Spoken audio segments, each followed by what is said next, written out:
Ustaz, satu lagi. Um, Ha. for those yang tak cukup 3 orang interview tu macam mana? Diorang ada 2 je ke? Kamu ada 2 je. Tak, bukan saya lah. Macam orang lain yang tak cukup. Sebab ada yang PM saya, dia tanya pasal kalau tak cukup Ah, tak apa ke. kalau boleh Ustaz nak 3 lah.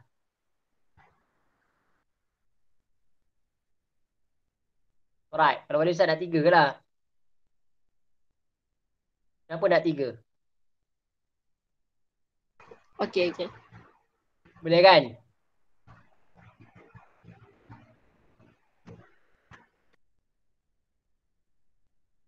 Alright, siapa nak share ni? Siapa siapa nak ni?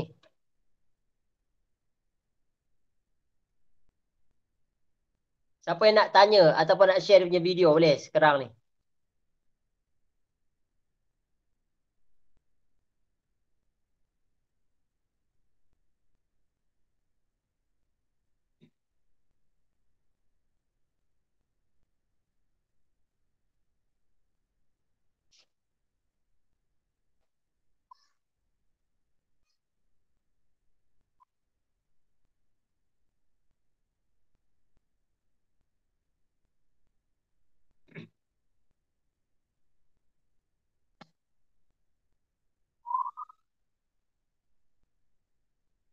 Ustaz, saya nak tanya.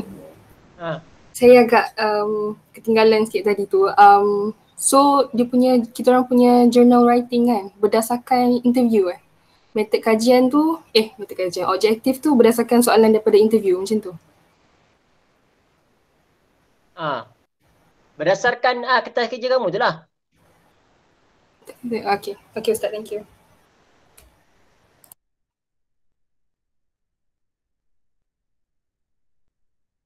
Okay, lagi soalan?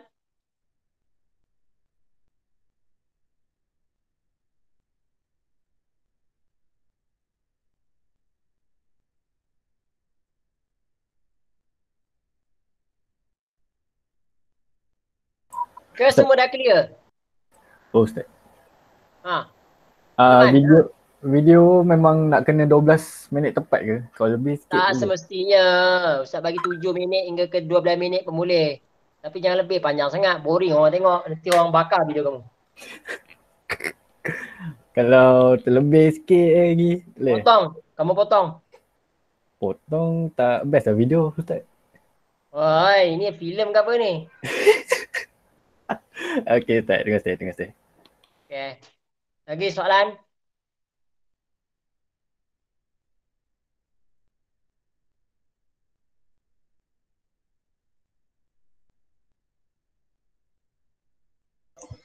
Ustaz. Kan contoh kan macam yang responden tu cakap tajuk dia faktor-faktor kejatuhan apa macam tu kan. Lepas tu dia punya main point dia kelemahan pemerintah. Lepas tu kita ambil yang kelemahan pemerintah tu nak dia explain sikit ke ataupun kita yang explain kan?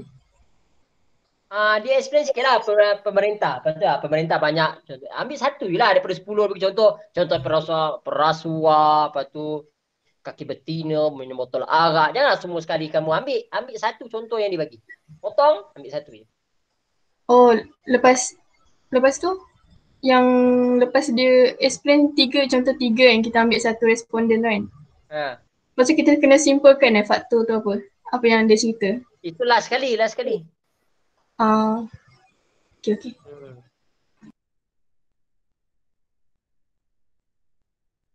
Ustaz.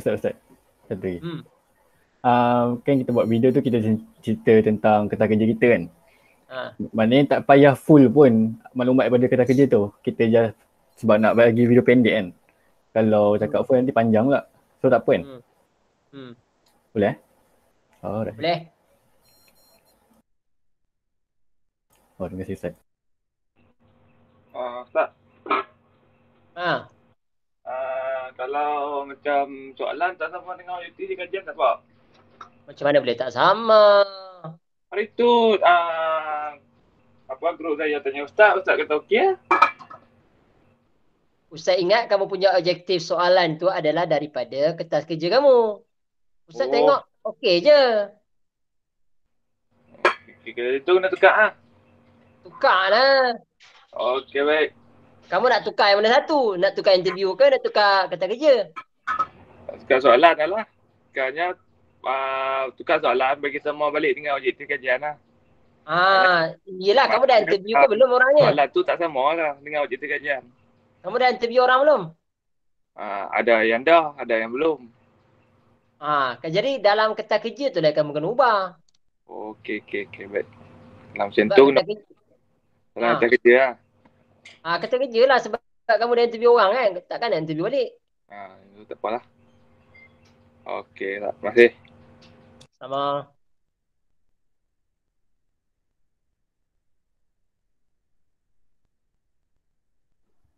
Ustaz. Ya. Itu dalam grup WhatsApp Ustaz ada mention berkenaan lampiran dalam kriteria yang kami perlu adalah video presentation. Lampiran tu yang apa maksud Ustaz kat sini, lampiran tu kami kena terangkan atau cukup sebagai macam bukti gambar? Tulis saja, kamu tulis. Biasa kan apabila dalam video ni kan dia ada tulis apa ni, siapa pengarang dia, siapa dia pengarah siapa. Itu je yang naik kat atas tu masa dia nak habis tu. Tu tak sampai 15 saat tu. Dia naik je. Video ni dituliskan kamu punya declaration lah. Video tu apa. Ustaz, terima kasih. Alright. Lagi soalan?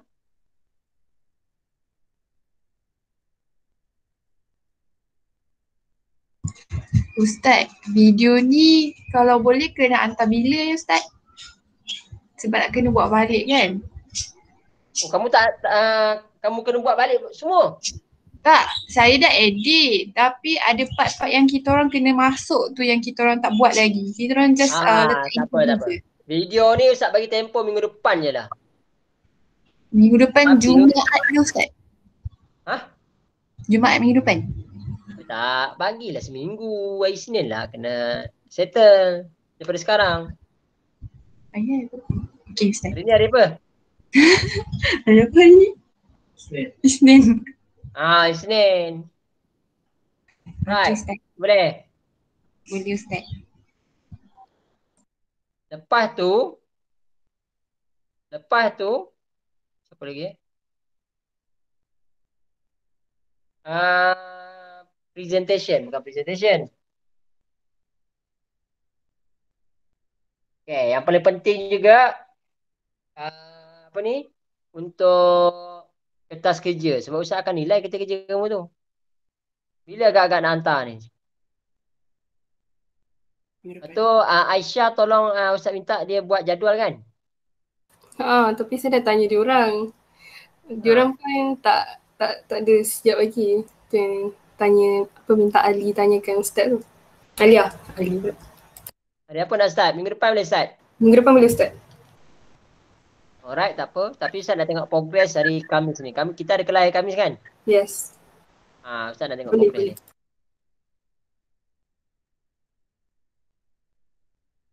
Ustaz, dalam kerja-kerja nanti kita kena tulis juga ke apa yang interview cakap?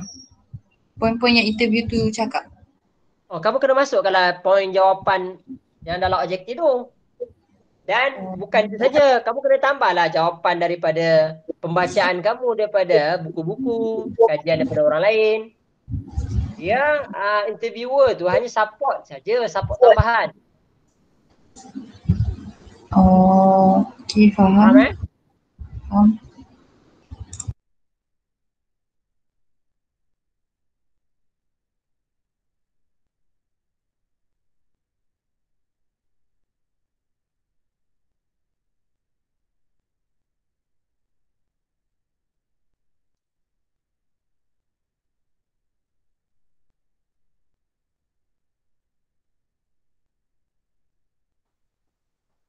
Hari Isnin minggu depan present tu memang habis semua orang lah cerita dia. Tak. Sebab tu Ustaz minta susun Aisyah kena buat jadual. Kita habis akan minggu ke-7. Minggu depan, minggu ni minggu ke-5, minggu ke-6, 7. Jadi ada 4 masa. Jadi kena bagilah berapa grup semua bagikan 4 tu. Faham Aisyah? Faham.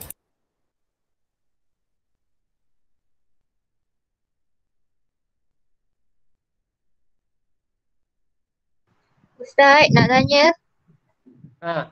Kalau latar belakang responden tu nak kena selitkan juga ke dalam video presentation tu? Latar belakang? Kamu cerita sikit.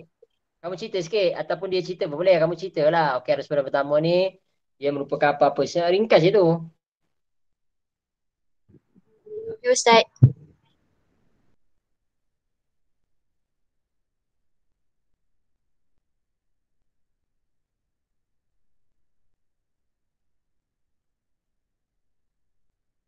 Alright, ada apa-apa soalan lagi tak? Ustaz, saya tak faham yang tadi siapa yang tanya yang responden punya jawapan tu sebagai backup kita punya kertas kerja tu kan. Maksud Ustaz, kita dah ada point kita sendiri tau dekat kertas kerja tu. Kamu dah ada bukan point kamu. Point daripada kajian-kajian lepas. Daripada buku ke jurnal ke artikel. Okay. Dia supporter je lah. Maksudnya kita kena tulis je menurut responden. Contohnya menurut Ahmad yang kamu tiba ni kan. Menurut Ahmad akan membuat dalam kurungan 2021. Menjelaskan sumbangan Taman Islam apa dia. Macam tu je. Oh, okey, faham.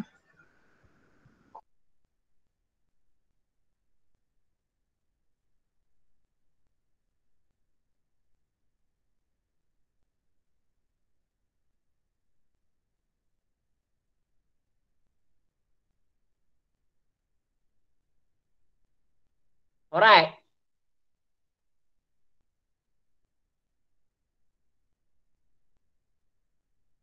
Kalau tak ada apa-apa, mohon ambil attendance sikit. Syah. Okay.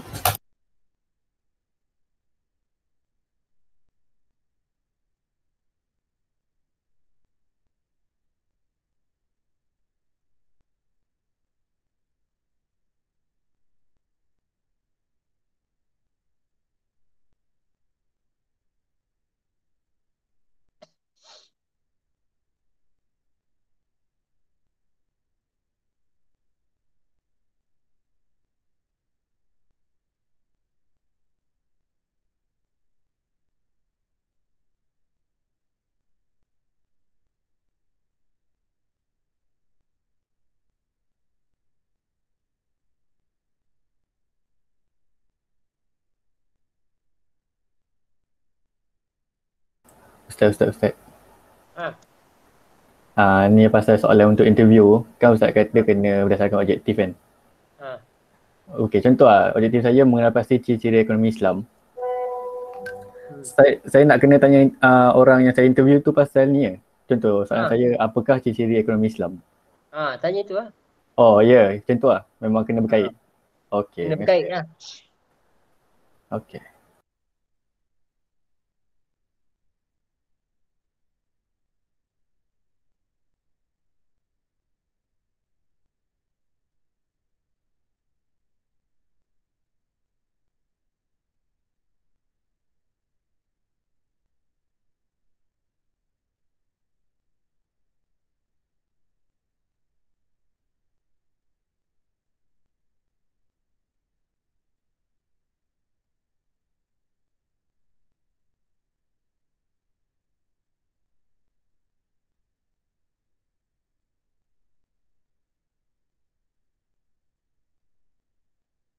Alright, dah share dah dalam grup?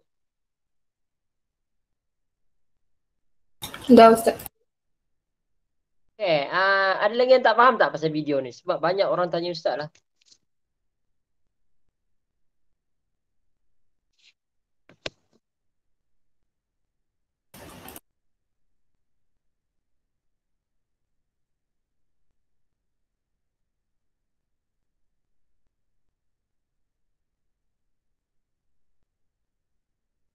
Grup kita orang tak faham Ustaz. Okay, yang tak faham, ada yang tak faham tak?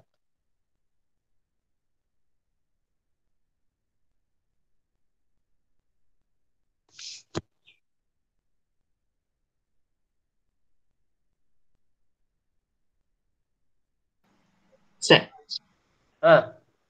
Boleh tak Ustaz tengokkan grup kita orang punya video? Tunjuklah video tu. Okey. Share, kamu share mana?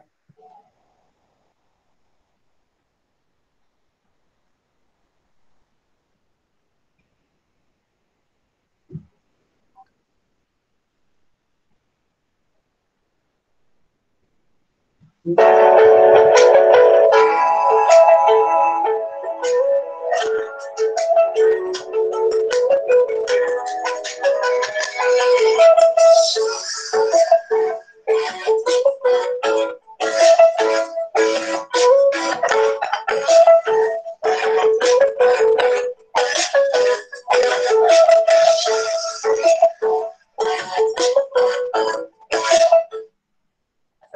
warahmatullahi wabarakatuh.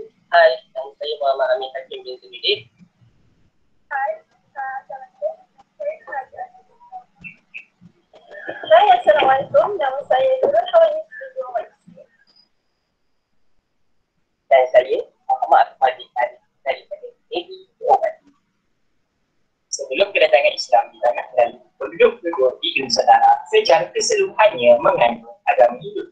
Tapi ahli-ahli arkeologi berpendapat masyarakat Melayu di masa itu sudah pun mempunyai kebudayaan yang tersendiri dan dipengaruhi oleh kebudayaan India dalam beberapa segi.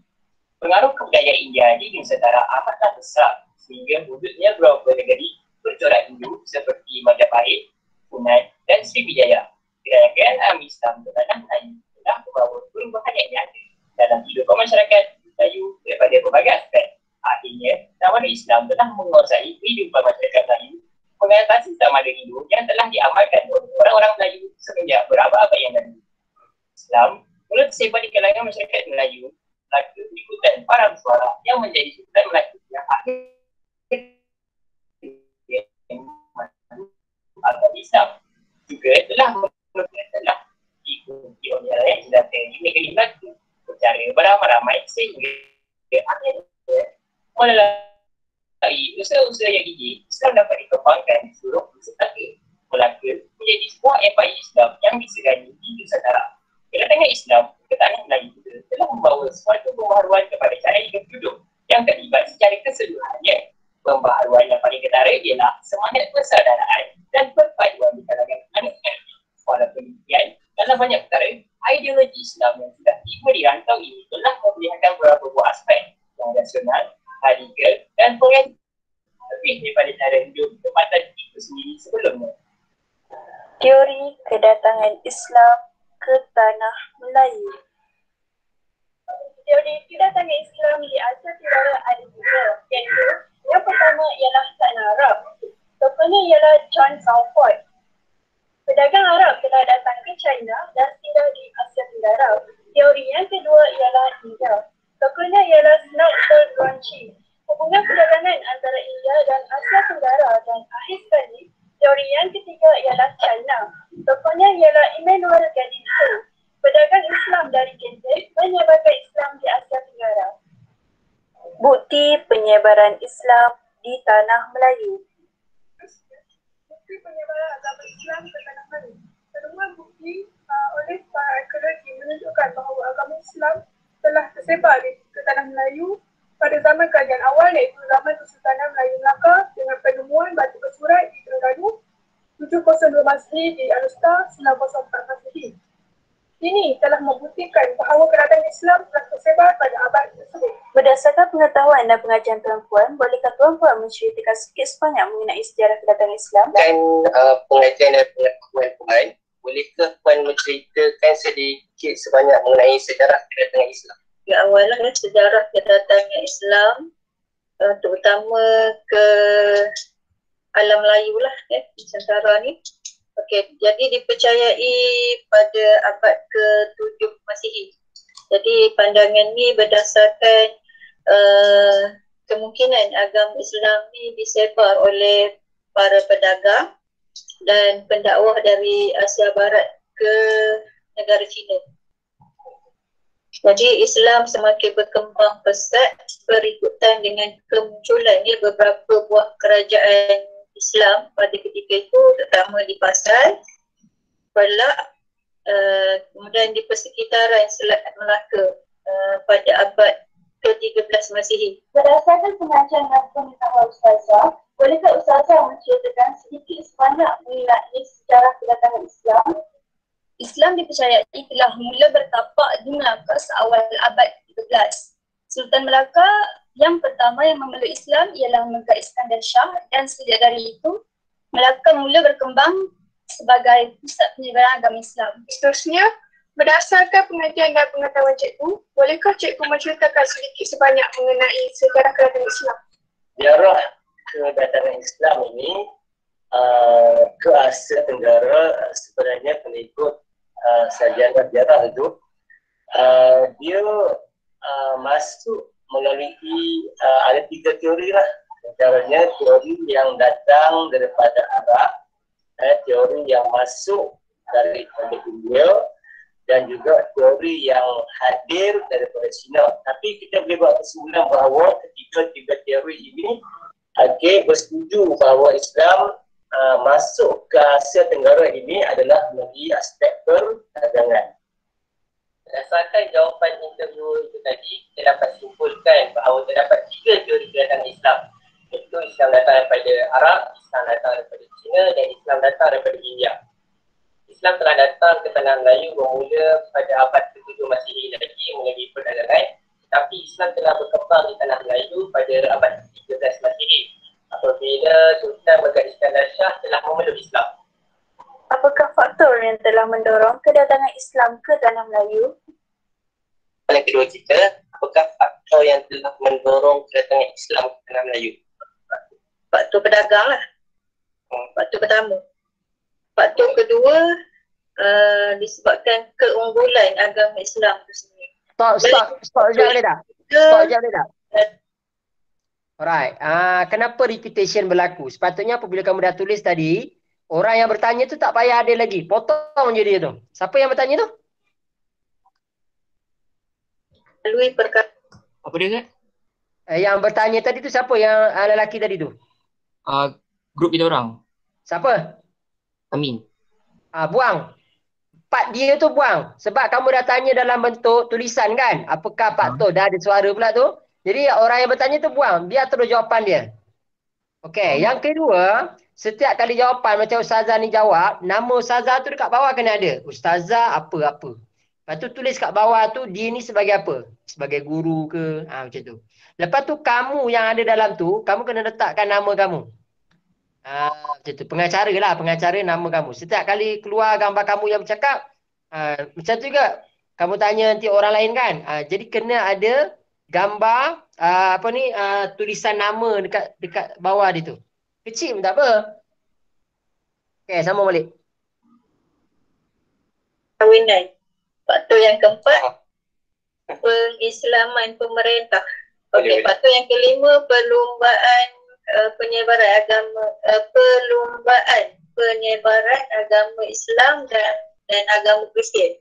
Okey, faktor yang keenam, faktor penalukan. Terusnya, apakah faktor yang telah mendorong kedatangan Islam ke tanah Melayu? Antaranya adalah faktor perdagangan, perkahwinan, perluasan kuasa, peranan ahli tasawuf, sufi dan pendakwah. Ni kawan kamu ke? Memang Ustazah ni? Memang cikgu Apakah faktor? Apa dia, Zat? Itu kawan kamu ke? Cikgu ke apa? Dia bukan Ustazah. Dia pernah jadi Ustazah. Ustazah Kafa. Oh, lepas tu dia belajar lagi lah? Sekarang dia degree dekat USIM. Okey, yang ni yang tengah gambar sekarang ni siapa? Kamu lah? Moderator? Yes. Okey, yang penting jangan ada redundant Alright, seterusnya sambung. Yang telah mendorong kedatangan Islam ke tanah Melayu? Okey, kalau dalam konteks tanah Melayu, kemasukan Islam itu masuk dengan pelbagai cara lah. Antaranya melalui aspek perdagangan. Selain pada faktor perdagangan, Islam juga disebarkan melalui perkahwinan. Dan banyak lagi lah. Antaranya dengan cara pendakwah, dengan pendakwah Islam sendiri yang sebarkan Islam. Lepas tu dengan cara hidup Islam. Cara hidup Islam yang dapat menarik minat orang akan Islam. Kesimpulan daripada ketiga-tiga hasil perbincangan bersama interview tadi, faktor yang telah mendorong kedatangan Islam ke tanah Melayu adalah faktor perdagangan, faktor keunggulan agama Islam itu sendiri, perkahwinan, perislaman, perlombaan penyebaran agama Islam dan Kristian, penaklukan, kesusastraan, peranan ahli tasawuf, sufi dan pendakwah. bagaimanakah cara penyebaran agama Islam ke Tanah Melayu? Dan ketiga, bagaimanakah cara penyebaran agama Islam ke Tanah Melayu? Dan nak detailkan lagi, pertama, mestilah melalui perdagangan semewaan lah. Kemudian melalui perkahwinan tadi. Kemudian cara yang ketiga tadilah pengislaman raja dan golongan bangsawan. Kemudian cara yang seterusnya Islam tu disebarkan dengan adanya ataupun peranan pusat kebudayaan. Terusnya Ustazah, bagaimanakah cara penyebaran agama Islam di Tanah Melayu? Penyebaran agama Islam di Tanah Melayu seperti yang saya telah sebut tadi ialah kerana aktiviti perdagangan itu sendiri. Cara penyebaran Islam di Melaka juga adalah dengan adanya peranan sultan, peranan ulama dan juga madrasah. Bagaimana pula cara penyebaran agama Islam ke Tanah Melayu? Cara penyebaran macam inilah, daripada faktor perdagangan, daripada faktor perkahwinan, daripada faktor pengislaman raja, daripada cara hidup Islam. Sebenarnya, cara penyebaran agama Islam ke Tanah Melayu oleh ketiga-tiga interviewer ini ialah tersebar melalui perdagangan, perkahwinan, pengislaman raja dan bangsawan atau golongan pemerintah, kelahiran kerajaan Islam, peranan pusat perdagangan, peranan sultan, peranan ulama, madrasah dan sifat agama Islam, cara hidup Islam.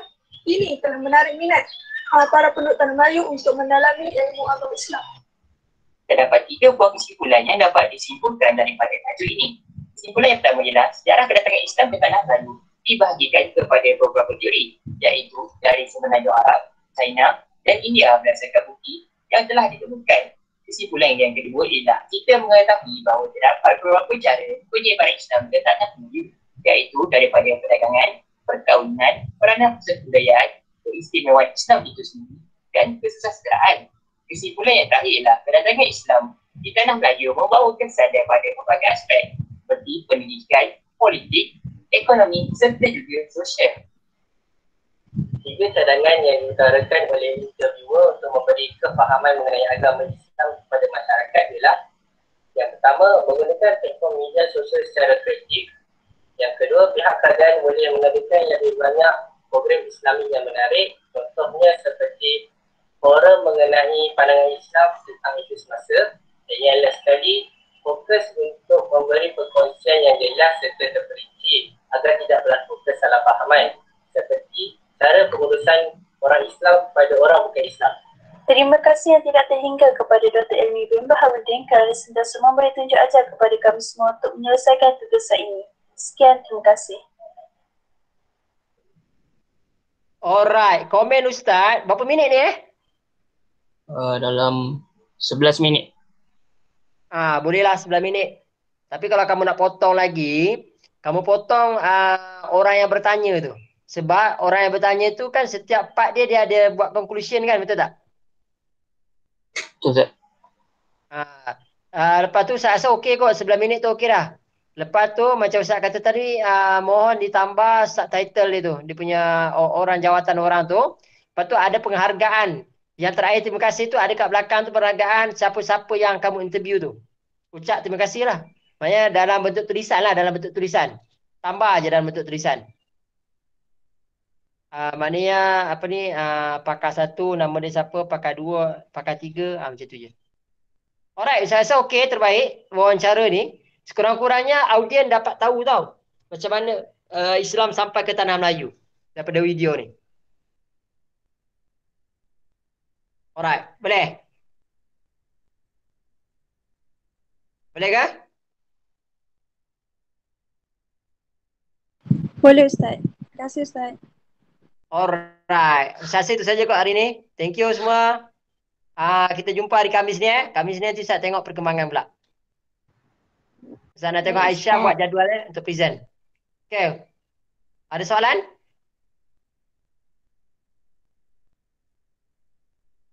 Tak ada Wallahualam. Assalamualaikum warahmatullahi wabarakatuh. Terima kasih Ustaz. Terima kasih Ustaz.